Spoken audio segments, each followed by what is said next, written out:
নমস্কাৰ, জয় জগন্নাথ। আজি আমি প্ৰথমটো ক্লাছ BNN আৰম্ভ কৰিম। তাৰ কাৰণে এষ্ট্ৰ আছামৰ পৰা মই সকলোকে স্বাগতম জনালোঁ। আপোনালোকে যদি পাৰে এখন বহি আৰু এটা পেন লৈ পেলাই মই যিখিনি কৈ যাম লিখি ৰাখিব, কাৰণ ভৱিষ্যতে এইখিনি আপোনালোকে মিলাব লাগিব। মই বৰ্ডত লিখিছোঁ যদিও আপোনালোকে মই মুখেৰে কৈ যোৱাৰ পৰা আপোনালোকে মোৰ মুখৰ শব্দ চাইছে, মুখেৰে কৈ যাওঁতে আপোনালোকে অলপ লিখি যাব বহি এখন লৈ পেলাই। এইখিনি আপোনালোকক ভৱিষ্যতে আপোনালোকক এনালাইচিছ কৰাত সুবিধা কৰিব। BNN হৈছেনো কি? ভৃগু ঋষি আৰু নন্দী ঋষিয়ে 5000 বছৰ আগতে জ্যোতিষখন এখন আগৰ বৈদিক জ্যোতিষৰ পৰা বেলেগ ধৰণে কৰিলে। তেওঁলোকে যেতিয়া মানুহ জন্ম হ'লে ৰাশি চক্ৰখন বনালে, তাত লগ্নৰ কোনো ইম্পৰ্টেঞ্চ দিয়া নাই। গ্ৰহবিলাক যেতিয়া ঘূৰি থাকে, সেই গ্ৰহবিলাকে যিটো এফেক্ট দিয়ে সেইবিলাকৰ ওপৰতে তেওঁ এমফাচাইজ কৰি দিয়ে। মানে আচলতে প্ৰেজেণ্ট গ্ৰহ পজিশ্যনটোৱে আপোনাৰ জন্ম গ্ৰহ পজিশ্যনটো কি এফেক্ট দিব, সেইখিনিৰ ওপৰতে তেওঁলোকে গৱেষণা কৰিছিল। কৰি পেলাই 5000 বছৰ আগতে এইখন কৰিছে। আৰু এইখনৰ হেপেনিংছবিলাক আৰু মানুহৰ স্বভাৱ চৰিত্ৰৰ পৰা আদি কৰি মানে চাউথ ইণ্ডিয়াত যিখন কৰিছে তেওঁলোকে ইমান ধুনীয়াকৈ মানে ফ'কাছ কৰিব পৰা হৈ গ'ল, সেইটো আমাৰো ভাবিলে আচৰিত লাগে। মই ভাবিলোঁ এইখিনি আমাৰ অসমৰ জনগণেও জানক, সেইকাৰণে মই ভৃগু নদী নাৰীৰ ওপৰত এই ক্লাছখিনি আপোনাক আৰম্ভ কৰিলোঁ। ইয়াত যিহেতু কোনো জটিল অংক নাই, পিছত আছে খালি ডিগ্ৰীটো। এইটো ডিগ্ৰী গ্ৰহটো আছে, এইটো ডিগ্ৰী যদি ইটো গ্ৰহ আহি পায় পিছত কনজাংচন হ'ব। এই বস্তুখিনি আছে, কম্বিনেশ্যন কনজাংচন, সেইখিনি মই ষ্টেপ বাই ষ্টেপ শিকাই যাম। ভালকৈ আপোনালোকে মনোযোগেৰে বুজি নাপালে লিখি ৰাখিব, পিছত আমাক মেইল কৰিব, মেইল আছে, নহ'লে কমেণ্টত লিখিব, আমি তাৰ এনচাৰ দিম, বুজাই দিম। তাতে কমেণ্টতে আপোনালোকক বুজাই দিম। আহক এতিয়া আৰম্ভ কৰিছোঁ। ভৃগু নদী নাৰী। প্ৰথম ভৃগু নাৰী BNNত গ্ৰহবিলাকৰ ভাগ কৰিলে। প্ৰথম ভাগটো কৰিলে যে ভাগ্যকাৰক, ডেষ্টিনি মেকাৰ, আমাৰ ভাগ্য কোনে বনাই দিব, আৰু ডেষ্টিনি ব্ৰেকাৰ, কোনে আমাৰ ভাগ্য বাধা দিব, উল্টা পুল্টা কৰি দিব, কোনে আমাৰ ভাগ্য মডিফাই কৰিব, চেঞ্জ কৰিব। এই তিনিটা ভাগ ফাৰ্ষ্টতে কৰিলে। এই ফাৰ্ষ্টতে তিনিটাত কৰিলে ভাগ্যকাৰক গ্ৰহ হ'লে ৰবি, বুধ আৰু ভেনাছ, মানে শুক্ৰ। ৰবি, বুধ আৰু শুক্ৰ হ'ল আমাৰ ভাগ্যকাৰক গ্ৰহ। ছেকেণ্ডত হ'লে ভাগ্য বাধক, মানে ভাগ্য ডেষ্টিনি ডেষ্ট্ৰয়াৰ। এইটো ভাগ্য বাধক, ডেষ্টিনি ডেষ্ট্ৰয়াৰ বুলি কয় তেওঁলোকে। ডেষ্টিনিটো আমাৰ ভাগ্য, আপোনাৰ ভাগ্যক বাধা দিব, কাম কৰিব নহ'ব, এইটো ৰাহু আৰু কেতু, এই দুটা ভাগ্য বাধক কৰি থ'ব। তাৰপিছত দিছে ভাগ্য পৰিৱৰ্তন। আপুনি ভাবি আছিল কিবা, আপোনাক এটা চেঞ্জ কৰি দিব, বস্তুটো পৰিৱৰ্তন কৰিব, মডিফাই কৰি দিব ৰিজাল্টটো। আপুনি বেলেগ এটা ভাগ্যৰ কাৰণে আছে, গতিকে সেইকেইটা আহিলে আপোনাক চেঞ্জ কৰিব, ৰিজাল্ট চেঞ্জ হৈ যাব। আপুনি যদি কিবা এটা কাম আজি কিবা কৰি আছিল, আপুনি বেলেগ এটা কৰিব গুচি গ'ল। এইখিনি হ'ল, এই দুটা গ্ৰহ হ'ল মংগল আৰু চন্দ্ৰ। এইখিনি কোৱাৰ আগতে মই এইখিনি গ্ৰহ আপোনালোকে এবাৰ মই মুখেৰে ক'লোঁ যে destiny maker, destiny breaker and destiny modifier. এই তিনিটা গ্ৰহ, ডেষ্টিনি মেকাৰ ৰবি, বুধ, শুক্ৰ, ডেষ্টিনি ডেষ্ট্ৰয়াৰ ৰাহু আৰু Ketu, and destiny modifier change কৰে মংগল আৰু চন্দ্ৰ। তাৰপিছত আকৌ গ্ৰহখিনি তেওঁলোকে ঠিক কৰিলে নহয়। ইয়াত এইখিনি কাৰণত এই তিনিটা ধৰিলে নহয়, তাৰপিছত তেওঁলোকে ধৰিছে জীৱকাৰক। জীৱকাৰক হ'ল বৃহস্পতি আৰু কৰ্মকাৰক হ'ল কৰ্মকাৰক শনি।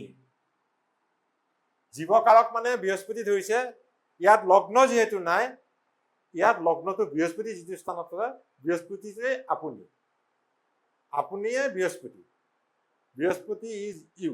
বৃহস্পতিটো আপোনাৰ যিটো স্থানত থাকে সেইটোৱে লগ্ন বুলি ধৰিলে, সেইটোৰ পৰা আমি কাউণ্ট কৰোঁ। বৃহস্পতিটো আপুনি জীৱকাৰক, ময়ে বৃহস্পতি, মানে মোৰ চাৰ্টখনত মোৰ আৰু বেলেগ লগ্ন নাই, ৰাশি নাচায়, বৃহস্পতিৰ পৰাই চাব যি চাব। এতিয়া দেৱগ্ৰহ আৰু দানৱ গ্ৰহ আকৌ দুই ভাগ কৰিলে।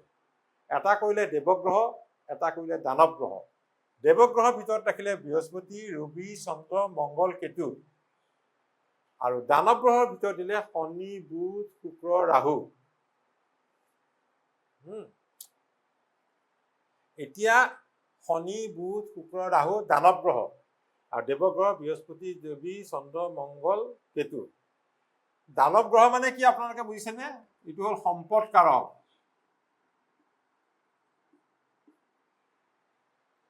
আপোনাক যদি মেটেৰিয়েল গাড়ী ঘোঁৰা টকা পইচা ঘৰ দুৱাৰ চব লাগে, এইটো দিব পাৰিব এই চাৰিটা গ্ৰহই, শনি বুধ শুক্ৰ ৰাহু, এই চাৰিটা গ্ৰহ। আৰু এইকেইটা গ্ৰহ যদি আপোনাৰ সংযোগ হয়, আপোনাৰ যদি কুষ্টিখন খালি দেৱগ্ৰহৰ সংযোগত চলি থাকে, এইবিলাক সংযোগত যদি নাহে, তেতিয়া দেৱগ্ৰহ থাকিলে আপোনাৰ আধ্যাত্মিক স্পিৰিচুৱেললৈ যাব। টকা পইচা যদি ঘৰ দুৱাৰ নহ'ব বেছি, আপুনি স্পিৰিচুৱেল হৈ যাব মানুহটো, কোনোবা যোগী হৈ যাব, কোনোবা হেৰি হ'ব, তেতিয়া দেৱগ্ৰহ। সেইকাৰণে ইয়াত আমি সম্পদতকৈ আধ্যাত্মিক বেছি হৈ যায়। ঘৰ দুৱাৰ প্ৰতি মন নকৰা হয়, তেওঁ আধ্যাত্মিক দিশ গীতা ভাগৱতে পঢ়ি থাকিব, আৰু তেওঁ মানে সম্পদ সৃষ্টিত তেওঁ টকা পইচাৰ প্ৰতি কোনো মোহ নাথাকিব। ঘৰ দুৱাৰ প্ৰতি পৰাপক্ষতো সংসাৰ কৰিবও নাহিব তেনেকুৱা মানুহ। দেৱগ্ৰহ যদি লগ থাকে, আৰু দেৱ আৰু দানৱ গ্ৰহ থাকিলে সম্পদ কাৰক। এই যদি চেতান বুধ শুক্ৰ এইবোৰ লাগি গ'ল, শনি বুধ শুক্ৰ এইবোৰ যদি লাগিল, তেনেহ'লে আপোনাক সেইটো আপোনাৰ সম্পদ সৃষ্টি কৰিব, আপোনাৰ ঘৰ দুৱাৰ হ'ব, টকা পইচা হ'ব। তাৰ ভিতৰত আকৌ দুটামান স্পেচিয়েল যুগো আছে। স্পেচিয়েল যুগ শনি, বৃহস্পতি আৰু শনি যদি ধৰে, মই লিখি দিছোঁ, বৃহস্পতি আৰু শনি যদি ধৰে প্লাছ শনি ধৰে, এইটোক ধৰে মহাভাগ্য যুগ। এইখনত মহাভাগ্য যুগ, বৃহস্পতিৰ পিছত শনি থাকিলে, যুগ যদি বৃহস্পতি শনিক চায়গে, মহাভাগ্য যুগ। ইয়াতো আপোনাৰ তাৰপিছত ৰবি প্লাছ বুধু বেনিফিচিয়েল বুলি কৈছে। বেনিফিচিয়েল ঠিকে আছে, ৰবি বুধু এটা স্পেচিয়েল, এইকেইটা যুগ বেনিফিচিয়েল হয়, কিন্তু চন্দ্ৰ মংগলটো যুগ ধৰিলে বেয়া হয় দেই। মংগল যদি যুগ হয়, যদি চন্দ্ৰ মংগল যোগ হয়, সেইটো বেয়া হয়। এইখিনি মই আপোনালোকক কিয় কৈছো, এইকেইটা স্পেচিয়েল যুগ। আৰু বৃহস্পতি যদি শনি ক'ৰবাত যোগ হৈছে, কাৰোবাৰ যদি কষ্টিত আছে, এই মানুহজনৰ মহাভাগ্য আছে। যদি আপোনালোকৰ কাৰোবাৰ চিনাকি মানুহ আছে, তেওঁ চাওকচোন তেওঁৰ ভাগ্যখন কেনেকুৱা। আৰু আমি দেখিছো এতিয়া ভাগ্যকাৰক গ্ৰহৰ সংযোগ, ডেষ্টিনি মেকাৰ যদি গ্ৰহবিলাকৰ সংযোগ হয়, কি হয় মই লিখি দিছো আপোনালোকক। শনিৰ লগত যদি ভাগ্যকাৰক গ্ৰহৰ সংযোগ হয়, ভাগ্যকাৰক গ্ৰহ কোনখিনি? ৰবি বুধ শুক্ৰ। শনিৰ লগত যদি ভাগ্যকাৰক যিকোনো এটা গ্ৰহৰ সংযোগ হয়, তেনেহ'লে তেওঁ পূৰ্বজন্মত কিছু ভাল কাম কৰি আহিছিল কাৰণে এই জন্মত তেওঁ সম্পদ অট'মেটিকেলি লাভ হ'ব। তেওঁ তাৰ ভাল কামৰ ফল এতিয়া পাইছে। এই শনিৰ লগত যদি আহি পায়, তেতিয়া পূৰ্বজন্মৰ পৰা পাইছে। বৃহস্পতিৰ লগত যদি ভাগ্যকাৰক হয়, তেনেহ'লে এই জন্মত ফ্ৰী উইল, তেওঁ নিজে কাম বন কৰি এই জন্মত তেওঁ সম্পদ লাভ হ'ব। তেওঁ যেতিয়া বৃহস্পতিৰ লগত ভাগ্যকাৰক হয়, এই সম্পদ লাভ হ'ব, এই জন্মত কাম বন কৰিব লাগিব। আকৌ বৃহস্পতিৰ লগত প্লাছ শনি প্লাছ ভাগ্যকাৰক হয়, পূৰ্বজন্ম আৰু এই জন্ম দুইটাৰ পূৰ্বজন্মৰ কাৰণেও তেওঁ ব্লেছিংছ এটা আহিছে, আৰু এই জন্মও কাম কৰি পেলাই তেওঁ সম্পদ লাভ হয়। এইখিনি আমি যোগ কৰি ক'লো। কিন্তু মংগল আৰু যদি ভাগ্যকাৰকৰ হয়, তেতিয়া কষ্ট হয়। মংগলৰ লগত যদি আপোনাৰ ভাগ্যকাৰক ৰবি বুধ বা ভেনাছ যদি হয়, কষ্ট হয়। এইটো যদি কম্বিনেশ্যন হয়, কষ্ট হয়। চন্দ্ৰৰ লগত যদি ভাগ্যকাৰক হয়, তেতিয়া ইয়াতে চলে চাওক, চন্দ্ৰ ইয়াত ভাগ্যময়। ইয়াৰ লগত যদি ৰবি বুধ শুক্ৰ হয়, তেনেহ'লে কৈছে লছ হয়, ডিপ্ৰাইভেশ্যন হয়। যিটো পাব লাগিছিল তেওঁ নাপায়। তেওঁ যদি মানে কিবা এটা প্ৰমোশ্যন পাব লাগিছিল, সেইটো তেওঁ নাপায়। এইটো ডিপ্ৰাইভেশ্যন আহে। চন্দ্ৰ প্লাছ ভাগ্যকাৰক আহিলে তেওঁ লছ হয়, আৰু উল্টাই তেওঁৰ ওপৰত ব্লেম আহিব পাৰে। এইকেইটা যদি যোগ হয়, তেওঁ তাত ব্লেম আহে, তাৰ ডিপ্ৰাইভেশ্যন হয়। এই বস্তুটো আপোনালোকে মানে চাব, মানে আপোনালোকৰ কাৰোবাৰ তাত এনেকুৱা হৈছে নেকি। মই সেইকাৰণে কৈছো, এইখন DNNৰ নিজৰ কুষ্টিখন উলিয়াই লৈ আপোনালোকে এটাৰ পিছত এটা চাই থাকিব, আপোনালোকৰ জীৱনত কিবা ৰিলেট কৰিছে নেকি।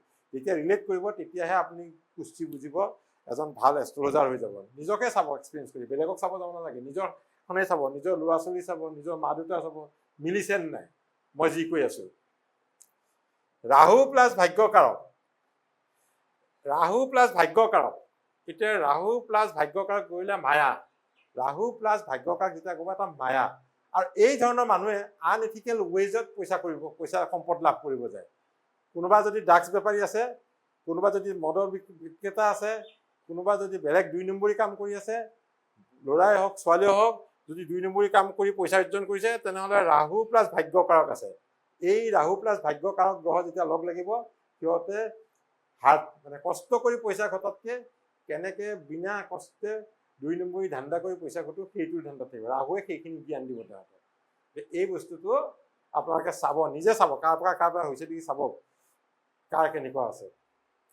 কেতুৰ লগত যদি ভাগ্যকাৰক হয়, তেওঁ মানে কেতুৰ লগত যদি ভাগ্যকাৰক হয়, তেনেহ'লে প্ৰেক্টিকেলি তেওঁ ৰিজেকশ্যন হয়। তেওঁ মানে উন্নতি কৰিবলৈ অলপ কষ্ট হয় আৰু তেওঁ অতৃপ্তি হৈ যায়। এই ধৰণৰ কেতুৰ লগত ভাগ্যকাৰক হ'লে এইবিলাক ধৰণৰ মানুহে অকাল্টত বহুত উন্নতি কৰিব পাৰে।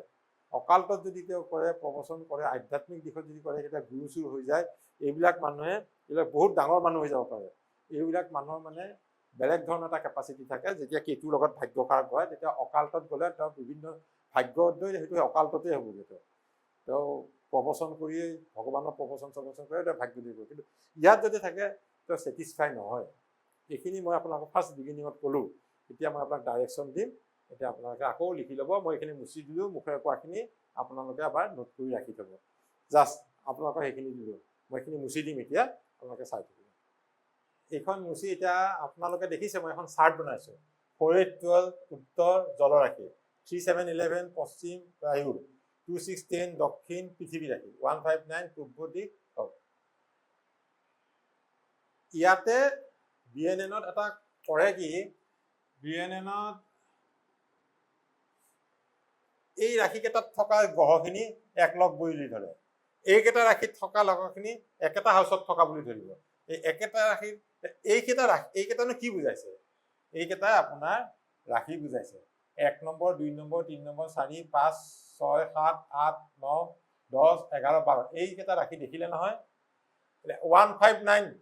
159 বুলি কোৱাৰ লগে লগে ইয়াত আহিব আপোনাৰ মেষ ৰাশি, তাৰপৰা 5 সিংহ ৰাশি, তাৰপিছত প্লাছ কন্যা, তাৰপিছত প্লাছ 9 ধনু ৰাশি। তেনেকে 4, 8, 12, 4, 8 এই কৰ্কট, বৃশ্চিক আৰু মীন। ইয়াত আহিব কৰ্কট, বৃশ্চিক আৰু মীন। ইয়াত পশ্চিম 3, 7 মিথুন, তুলা আৰু কুম্ভ। ইয়াত আহিব মিথুন, তুলা আৰু কুম্ভ।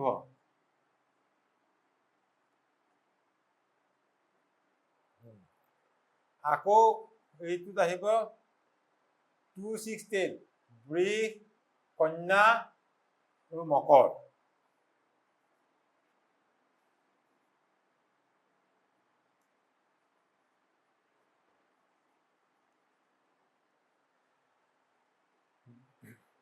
BNNত এই বস্তুখিনি আপোনাৰ ৰাশিবিলাক এনেকে 3টা ভাগ কৰিছে। এই 3টা ভাগৰো আচল কথা আছে। আপোনালোকে আকৌ বস্তু বুজিব। এতিয়া চাপোজ মই এনেই কৈ দিছো আপোনালোকে, জাষ্ট পিছত পঢ়াম। এইখন ৰাশি মংগল ইয়াত আছে, শুক্ৰ ইয়াত আছে। এইখন আছিল মই দুটা গ্ৰহ দিছো। চাপোজ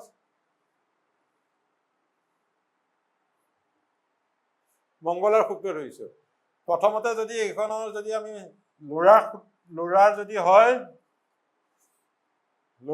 হয় শুক্ৰ কোন দিশত আছে? শুক্ৰ আপোনাৰ বৃশ্চিক 8 নম্বৰ। ক'ত আছে? 8 নম্বৰটো ক'ত? উত্তৰ দিশত। কৰ্কট, বৃশ্চিক, মীন ক'ত? উত্তৰ দিশত। এতিয়া শুক্ৰ যদি ইয়াত থাকে, তেওঁৰ ছোৱালী পত্নী উত্তৰ দিশৰ হ'ব পাৰে। উত্তৰ দিশত। আকৌ যদি মংগল ছোৱালীৰ হয়, তেনেহ'লে পতি যদি চাওঁ, তেতিয়া মংগলৰ পৰা চাওঁ, তেতিয়া মংগল ক'ত আছে? মিথুনত। মিথুনটো ক'ত পৰিছে? 3 নম্বৰ। 3 নম্বৰ কি? 3, 7, 11 পশ্চিমত আছে। এইটো পশ্চিমত হ'ব পাৰে। পশ্চিম। এইবিলাক ধৰণৰ আমি বস্তু আহিব পিছত। আপোনাৰ ভাগ্যোদয় কোনফালে হ'ব, চাকৰি কোনফালে ভাল হ'ব, ক'ত থাকিব লাগিব, এইখিনি আপুনি গম পাব। আপুনি জাষ্ট এইটো দিহে দিছো, এইখিনিতে আপুনি গম পাই যাব যে আপোনাৰ শুক্ৰ কোনফালে পৰিছে, সেইফালৰ সেই দিশটোৰ ফালৰ পৰাই আপোনাৰ থাকিব। সেইফালে এইটো ঘৰো হ'ব পাৰে। এইখিনি বস্তু হোৱাৰ পিছত ইয়াতে ক'লে এইকেইটা ৰাশিত মই ছাপ'জ এইখন এখন আঁকি দিলো। আপোনালোকেতো এতিয়া গম পাইছেই, আগৰ পৰা বনোৱাই জানে। ইয়াত লগ্ন নিলিখো আৰু, মই খালি এনেইহে আঁকি দিম। এইটো বৃহস্পতি দিলো, এইটো চন্দ্ৰ শুক্ৰ দিলো, এইটো ৰবি দিলো, শনি দিলো, ৰাহু দিলো, তাৰপিছত কেতু দিলো, মংগল দিলো, মংগল ইয়াতে দিলো।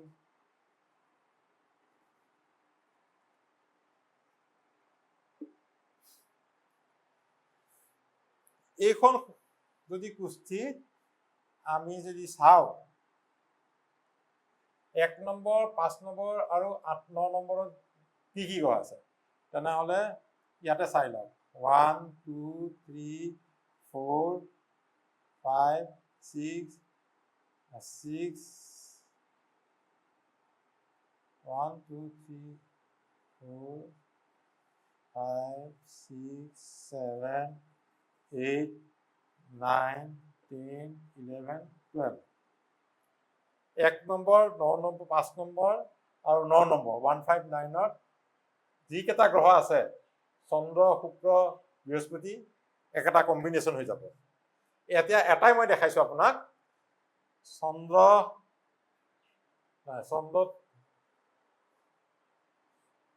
শুক্ৰ বৃহস্পতি ধৰিছো। চন্দ্ৰ শুক্ৰ বৃহস্পতি। এতিয়া এইখিনি এটা আমি লিখি দিলো। মই এনেকে লিখিছো ফাৰ্ষ্টতে, চন্দ্ৰ বৃহস্পতি, চন্দ্ৰ মংগল, চন্দ্ৰ শুক্ৰ, এইখিনি বুট দি থৈছো।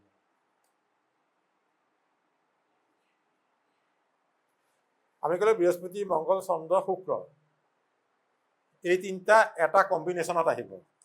ইয়াৰ লগত আপোনাৰ এইটোৰ পৰা একাদশ, দ্বিতীয় বা দ্বাদশ স্থানত কিবা গ্ৰহ আছে নেকি, বৃহস্পতিৰ পৰা যদি চাওঁ, এনেকে গ্ৰুপিং কৰিব লাগিব। আকৌ বৃহস্পতিৰ পৰা যদি আমি ধৰো যে বৃহস্পতিৰ যদি বৃহস্পতি মানে জীৱনৰ আপুনিয়ে যিটো হয়, আপোনাৰ যদি চাওঁ বৃহস্পতিৰ পৰা ৰাহু যদি আগত আছে, আমি ইয়াত ৰাহুটো লিখিব লাগিব। এইটো এটা এফেক্ট আহে। 7ত চাব লাগিব, 7ত কিবা আছে নেকি। আৰু 3/7তো আমি চাওঁ। 3/7ত যদি চাওঁ 3 নম্বৰটো নাই, আৰু 11ত চাওঁ 3 নম্বৰটো নাই, আৰু 11ত শনি আছে, শনিটো আমি লিখিব লাগিব। এইকেইটা এটা গ্ৰুপ কৰিব লাগিব। গ্ৰুপ কৰি উঠিলে এইবিলাকক আমি ডিগ্ৰীবিলাক জানিব লাগিব। এতিয়া শনি ছাপোজ আছে 10 ডিগ্ৰী, বৃহস্পতি 20 ডিগ্ৰীত, মংগল আপোনাৰ আছে ছাপোজ 12 ডিগ্ৰীত,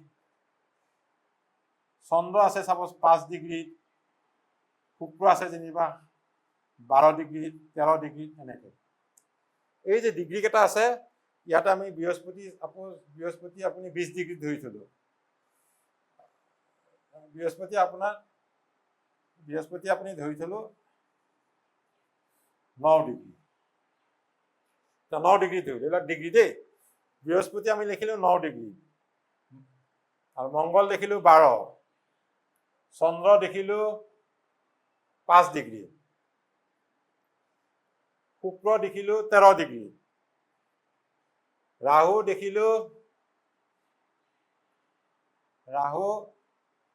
27 ডিগ্ৰী ধৰি থৈছো, ৰাহু 27, আৰু শনি 11 ডিগ্ৰী ধৰিছো, বা এই 10 ডিগ্ৰী ধৰিছো শনি।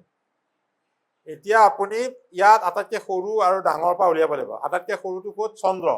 চন্দ্ৰ আহিব ফাৰ্ষ্টতে। এতিয়া কম্বিনেশ্যনটো যেতিয়া হ'ব, চন্দ্ৰ 6 ডিগ্ৰী আগত আহিব।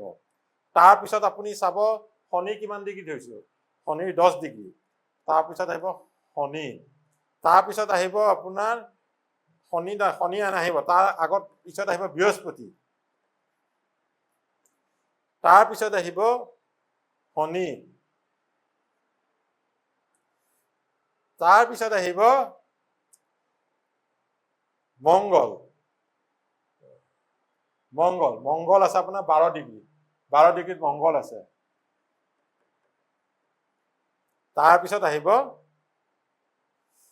শুক্ৰ, 13 ডিগ্ৰীত আছে। শুক্ৰ ইয়াত 13 ডিগ্ৰীত আছে, শুক্ৰ তাতে 13 ডিগ্ৰীত আছে কাৰণে এইটো আহিব শুক্ৰ। তাৰপিছত আহিব ৰাহু, এতিয়া 27 ডিগ্ৰী। এই কম্বিনেশ্যনটোৰ ওপৰতেই আপোনাৰ ফ'ৰকাষ্ট হ'ব। এই যে কম্বিনেশ্যনটো দেখিলে, এই কম্বিনেশ্যনটো কি হ'ল, এই কম্বিনেশ্যনটো বনোৱাৰ পিছত আপোনাৰ বৃহস্পতি আৰু চন্দ্ৰ পাছ হৈ গ'লে কি এট্ৰিবিউট লৈ আহিব, চন্দ্ৰক পাছ কৰি আহিছে, এট্ৰিবিউট লৈ আহিছে বৃহস্পতি, মানে আপুনি কি শনি লৈ গৈছে, তাৰপৰা মংগল যাব, কি হ'ব আপোনাৰ গোটেই ফ'ৰকাষ্টটো আহিব ইয়াতে। গতিকে এই বস্তুখিনি সেইকাৰণে কৰোঁ। এতিয়া সেই হিচাপত আকৌ এইটো দিশত থকা গ্ৰহবিলাকো আমি এট্ৰিবিউট হিচাপে কৰিব পাৰোঁ, মানে মিলাব পাৰোঁ, লগাব পাৰোঁ, লৈ পেলাই আপোনাৰ ইয়াত মেইন কথাটো হৈছে কি, আপোনাক কোনটো ভাৱ চাই দিব লাগে। কাৰোবাক যদি কয় বৃহস্পতি মোৰ জেনেৰেল ভাগ্য এটা চাওক, মোৰ কেনেকুৱা দিনকাল চলিব, তেতিয়া আপুনি বৃহস্পতিৰ কাৰণে সংযোগটো বনাব। বৃহস্পতি য'ত আছে তাৰ পৰা 1, 2, 3, 4 কৰি আপুনি এটা সংযোগ বনাব। কোনোবাই যদি কয় মোৰ বিবাহ চাই দিব লাগে ল'ৰা ছোৱালী, তেতিয়া চাব ছোৱালীৰ হ'লে মংগলৰ পৰা সংযোগ বনাব। মংগলৰ পৰা সংযোগ বনালে আপুনি গম পাব কেতিয়া বিয়া হ'ব। সেইখিনি মই পঢ়াই থাকিম আপোনালোকক। আৰু যদি আপোনাৰ চাকৰি বাকৰি কেতিয়া লাগে, চাকৰি কেতিয়া হ'ব, মোৰ চাকৰি কেতিয়া পাম, সেই বিষয়ে যদি কুৱেশ্যনটো আহে, তেতিয়া আপুনি শনিৰ পৰা এনেকে সংযোগটো বনাব লাগিব। শনিৰ পৰা সংযোগটো বনাব লাগিব। তাৰপিছত আপুনি ক'ব লাগিব কি কি গ্ৰহ তাত শনিৰ লগত লগ লাগিছে, কেতিয়া চাকৰি হ'ব, সেইখিনি ট্ৰেনজিটৰ পৰা আহিব, কি চাকৰি হ'ব। আপুনি এই পৰ্যন্ত আপুনি কোনটো কাম কৰিলে মানুহটোৰ উন্নতি হ'ব, সেই পৰ্যন্ত আপুনি শনিৰ পৰা চাই শনিৰ নেক্সট গ্ৰহটো কি, তেওঁ কি প্ৰফেশ্যন দিয়ে, সেইটো চাই পেলাই আপুনি ক'ব পাৰিব। ফাৰ্ষ্টতে আপোনালোকে আজি বেছি পঢ়াই থাকিলে আপোনাৰ কনফিউজ হ'ব। আপোনালোকে নিজাকে এইখন মনত ৰাখক আৰু নিজাকে এটা কম্বিনেশ্যন বনাওক, য'ত এই আপোনাৰ এষ্ট্ৰ কিবা এপত গৈ ডিগ্ৰী থকা আপোনাৰ এখন কুস্তি বনাই লওক। সেই ডিগ্ৰী ৱাইজ আপোনালোকে বহাব আৰম্ভ কৰক, বহাই পেলাই আপোনাক শিকক, মোৰ ভিডিঅ'টো এবাৰ চাই শিকক। তাৰপিছত আপোনালোকে নেক্সট ক্লাছটোত মই আৰু ডিটেইলছ দিম। ধন্যবাদ। অহা সপ্তাহত আকৌ লগ পাম। যদি আপোনালোকে মোৰ ভিডিঅ'টো ভাল পায় তেনেহ'লে এইটো লাইক, শ্বেয়াৰ আৰু ছাবস্ক্ৰাইব কৰিব।